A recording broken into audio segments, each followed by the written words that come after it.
வாழ்க வளமுடன்.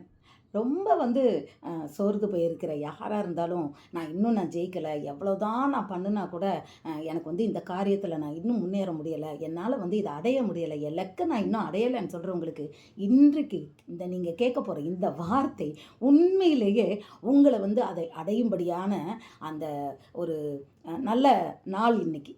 நீங்க இந்த வீடியோவை நீங்கள் தவறாதபடிக்கு முழுவதும் கேளுங்கள். நீங்க கேட்கும்போதே உங்களுடைய பவர் இன்க்ரீஸ் ஆகும். நிச்சயமா. ஏன்னா இதை ஒரு கதை மூலமாக நான் உங்களுக்கு சொல்லலான் இருக்கேன்.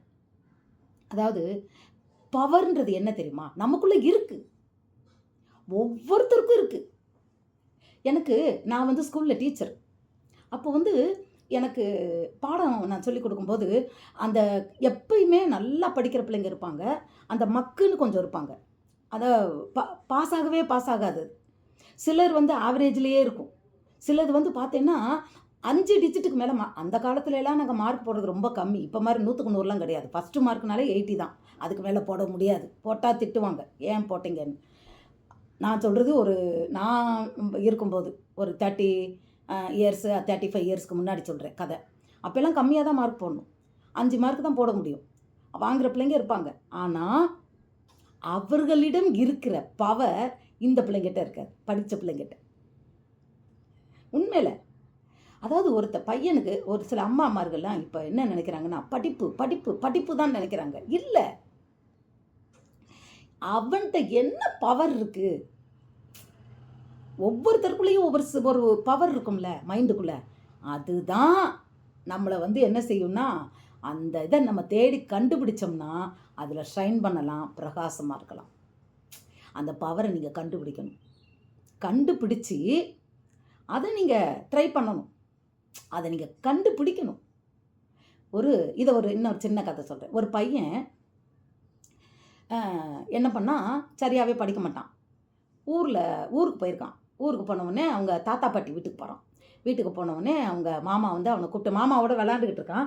அப்போ மாமா பேசிக்கிட்டு இருக்கும்போது அவர் கேட்குறாரு, டேய் நீ என்னடா மார்க் எடுத்த அப்படின்னு அது இதுன்னு பேசும்போது அவன் சொல்கிறான், இல்லை நான் இவ மார்க்கெல்லாம் சொல்கிறான். அப்போ என்னடா இவ்வளோ கேவலமாக நீ மார்க் எடுத்திருக்க அப்படின்னு சொல்லி மாமா அவனை ரொம்ப, அதாவது சொல்கிறது இவனுக்கு மனசு ரொம்ப கஷ்டமாயிருது. அப்போ மாமா என்ன சொல்கிறாரு, அப்போ கூட இவன் மனசு கஷ்டமாக இவன் பாட்டுக்கு விளாண்டுக்கிட்டு இருக்கான். அப்போ மாமா என்ன சொல்கிறாரு, ஒரு மோட்டிவேட் பண்ணுறாரு. எப்பா, அடுத்த முறை நான் ஊருக்கு வருவேன். அடுத்த டெஸ்ட்டு நீ முடிகிறதுக்கு முன்னாடி நான் வருவேன். எப்படினாலும் நீ இந்த மார்க்கை விட 2 மடங்கு நீ மார்க் வாங்கணும். பாஸ் ஆகி காட்டணும், நிறைய மார்க் வாங்கணும். அப்படி நீ வாங்கிட்டேன்னா உனக்கு நீ கேட்ட ஒரு பிராண்டட் சைக்கிள் நான் உனக்கு அதை வாங்கி தரேன். ஏன்னா பையனாக இருக்கும்போது அவனுக்கு சைக்கிள் தான் வாங்கி கொடுக்க முடியும், வண்டி வாங்கி கொடுக்க முடியாது. நான் வாங்கி தரேன் அப்படின்னோடனே இவனுக்கு அந்த சைக்கிள் கனவு.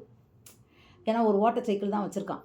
அப்போ இவனுக்கு என்னன்னா, என்னடா அந்த சைக்கிளெலாம் வாங்கி தர போகிறீங்களா? ஆமாம், சரின்னு சொல்லிட்டு வீட்டுக்கு வர்றான். வீட்டுக்கு வந்ததுன்ன நாளில் இருந்து அடுத்த தேர்வு முடியும் வரையிலும் இவனுக்கு என்ன அப்படின்னா, ஆனால் உண்மையில் இவன் படிக்கிறதுக்கு அந்த அளவுக்கு இவனுக்கு நாலெட்ஜுன்னு சொல்லுவோம்ல, ஒரு சில பிள்ளைங்களுக்கு ஒரு தடவை வாசித்தாலே அறிவு வந்துடும். அதாவது அதை மனப்பாடம் பண்ணிடுவாங்க. சில பசங்களுக்கு ஒரு 10 நிமிஷம் ஆகும், சில பசங்களுக்கு மணிக்கணக்காக ஆகும்.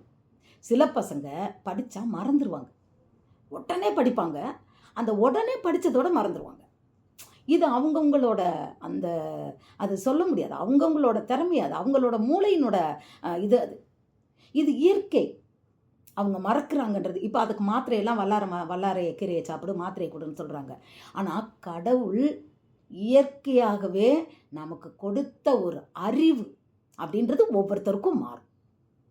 ஒவ்வொருத்தருக்கும் அந்த இது மாறும். ஆனால் அதை கொண்டு நாம் நம்மளை டெவலப் பண்ணிக்கலாம் நிச்சயமாக. இப்போ ஒரு பையன் ஹேண்ட் ரைட்டிங்கிறது பிறக்கும் போதே அசிங்கமாக இருக்காது இல்லையா? அப்போ அவன் என்ன பண்ணணும், யார் ப்ராக்டிஸ் பண்ணுறானோ அவன் அழகாக எழுதுவான் இல்லையா? ரொம்ப பியூட்டிஃபுல்லாக எழுதுவான்.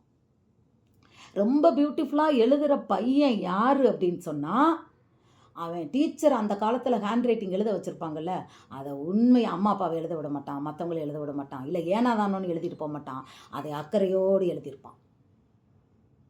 அதற்கு என்று அந்த நேரத்தை அவனுடைய அந்த இதை அவன் பயன்படுத்துகிறான், அவனுடைய பவரை அவன் பயன்படுத்துகிறான். கஷ்டப்படுறான், அதுக்காக அவன் மெனக்கிடுறான். இவன் சொல்லுவாங்க மெனக்கிடுறதுன்னு. அப்படி அவன் செஞ்சு, ஏன்னா அவனுடைய எய்ம் என்ன, அழகாக எழுதணும். அதற்காக 10 முறை பென்சில் எழுதினாலும் அழிச்சு அழிச்சு அழிச்சு அதை அழகாக மாற்றுகிற ஒரு பையனாக இருக்கிறான். அப்போ தான் அவன் அழகாக எழுத முடியும். அப்போ இந்த பையன் என்ன பண்ணுறான், அது மைண்டில் வந்துக்கிட்டே இருக்குது. அந்த சைக்கிள் கனவில் வந்துக்கிட்டே இருக்குது. அவன் மைண்டில் படுக்கிறான், தூங்க போகிறான். அப்படி எல்லோரும் படுத்துட்டாங்க. அவன் மைண்டுக்குள்ளே சைக்கிள் வருது, வந்து வந்து இறங்குது.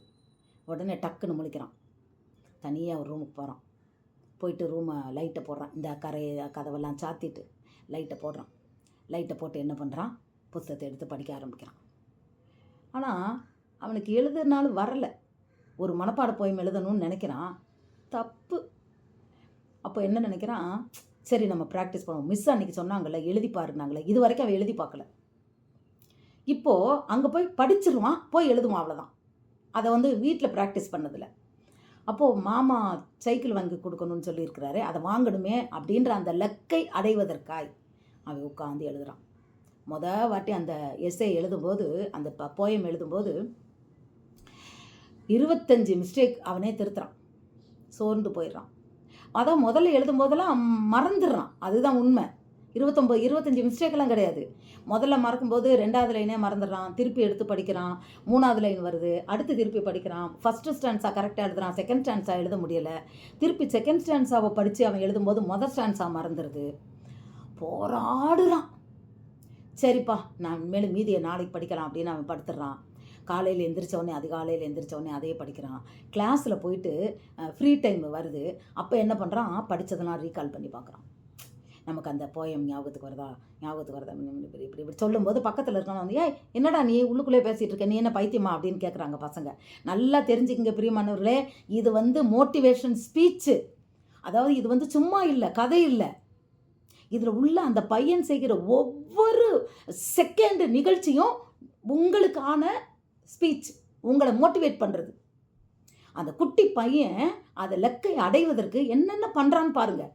அதை மாதிரி நீங்கள் இதை கேளுங்க இந்த ஸ்பீச்சை. அப்போது அவங்கெல்லாம் கேட்குறாங்க, என்னடா பைத்தியமாக படிச்சிருக்க உனக்கு, என்னடா நீயா முணங்கிக்கிட்டு இருக்க, என்னடா பேசுகிற அப்படின்னு வந்து கேட்குறாங்க. அப்புறம் என்ன பண்ணுறான், ஒரு பீரியடில் போய் வேகமாக அப்படி எழுதி பார்க்குறான். எழுதி பார்த்தோன்னே இன்னொரு ஃப்ரெண்டு வரான்.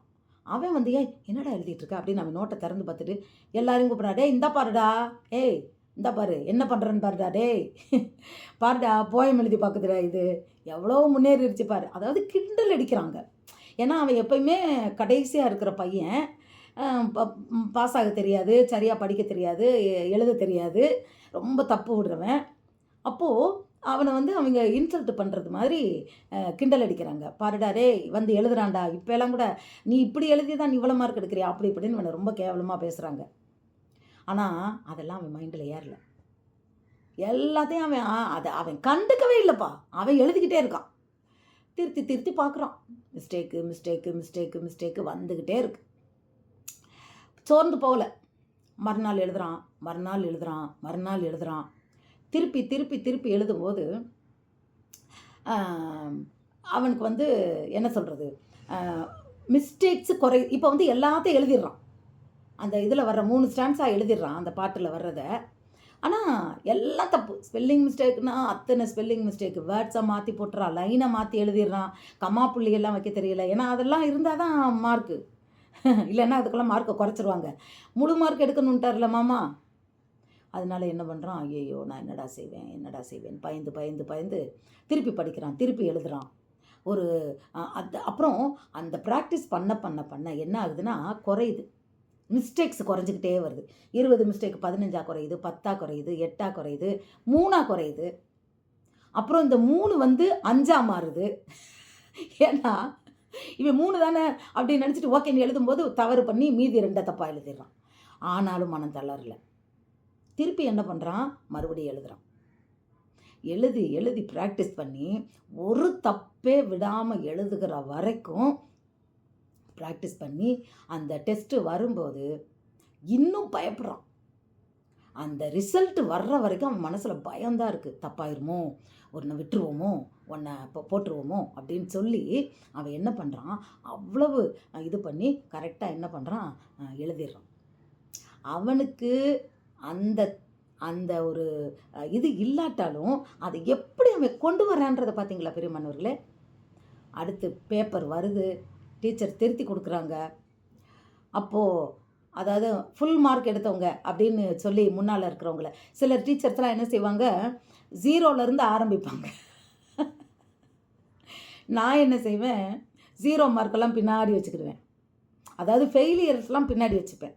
ஃபஸ்ட்டு மார்க்கிலேருந்து நான் கொடுப்பேன். நான் பேப்பர் கொடுத்தேன்னா அப்படித்தான். ஏன்னா பசங்க வந்து த்ரில்லிங்காக இருக்கணும்.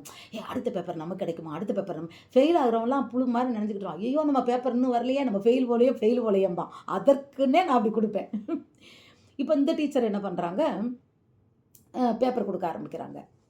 அப்போது 0 மார்க்குன்னொடனே எல்லோரும் இவனை தான் பார்க்குறாங்க. ஆனால் இவன் பேர் இல்லை. அப்புறம் மார்க் கொடுத்து வரும்போது கடைசியாக ஃபஸ்ட்டு மார்க்குன்னு சொல்லி முழு மார்க்குன்னு சொல்லி கொடுக்குறாங்க. யாருன்னா நம்ம ஐயா இவர். அந்த இவர் யார் பரீட்சை எழுதி வந்தார் அவர்.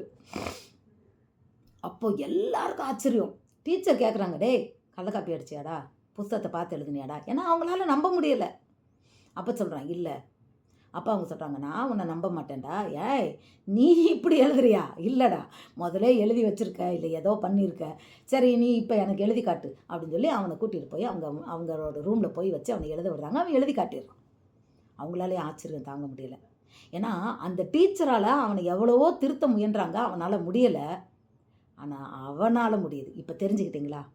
இந்த பவரை, உங்களுக்குள்ளே இருக்கிற பவரை நீங்கள் தான் இப்படி யூஸ் பண்ணணும். அதை மற்றவங்களால உங்களை கொண்டு வரவே முடியாது. Find your power, use it. உங்களுக்குள்ளே என்ன இருக்குது அதை கண்டுபிடிச்சு அதை யூஸ் பண்ணுங்க. இந்த பையன் எப்படி யூஸ் பண்ணான்?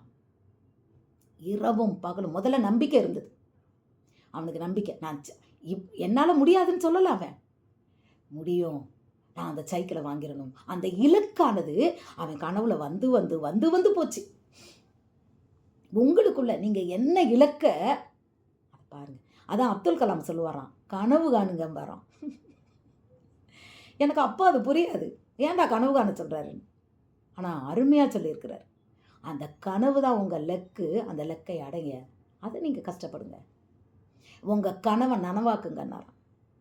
இன்னைக்கு உண்மையில் அது ட்ரீம் போல் உங்களுக்கு தோணலாம். நடக்காது இல்லை, முடியும். இந்த பையனால் முடிஞ்சதில்ல, ஏன் உங்களால் முடியாது? ஏன்னா அவன் அப்பப்போ அதை நினச்சான். அவனால் முடியாது. அவங்க டீச்சரே அவனை நம்பலை, அவங்க மாமாவும் நம்பலை. அதனால தான் அந்த சைக்கிளை வாங்கி தரேன்னு போய் சொல்லியிருக்கிறாரு. உனக்கு அந்த பிராண்டு சைக்கிள் வாங்கி தரேன்டான்னு வாக்கு கொடுத்துட்டாரு. ஆனால் இவன் அந்த பவரை, ஆனால் அப்போ தொடர்ந்து அவன் போராடும்போது அவனால் ஜெயிக்க முடிஞ்சது. பார்த்தீங்களா? நல்லா படிக்கிற பையன் கூட 2 தப்பு விட்டான் அன்னைக்கு. ஆனால் இவன் தான் ஃபஸ்ட்டாக வந்தான். ஏன்னா குறிக்கோள், அவனுடைய குறிக்கோள் அந்த சைக்கிள் அடையணும். இப்போ உங்கள் குறிக்கோளை நோக்கி நீங்களும் உங்களோட பவரை நீங்கள் யூஸ் பண்ணும்போது ஜெயிப்பீங்க, லக்கை அடைவீங்க. நிச்சயமாக லக்கை அடைஞ்சி ஜெயிச்சு காட்டுவீங்க. இன்றைக்கி உங்கள் பவர் யூஸ் பண்ணுங்கள். சரிங்களா? மைண்ட், அந்த மைண்டில் இருக்கும். அதை நிச்சயமாக தோல்வின்றதே கிடையாது. ஏன்னா இந்த பையனுக்கு அந்த கதையை பாருங்கள். அது பாருங்கள், அவன் தோற்றானா, ஒன்றுக்கும் உதவாதவன் ஃபஸ்ட்டு மார்க் எடுத்து காட்டினான். ஏன் உங்களால் முடியாதா? முடியும், உங்களால் முடியும். இன்றைக்கு முயற்சி ஆரம்பிங்க. உங்கள் பவரை யூஸ் பண்ணுங்கள், ஜெயிச்சு காட்டுங்க. நீங்கள் ஜெயிக்கிறதுக்கு என்னோடய வாழ்த்துக்கள். God bless you.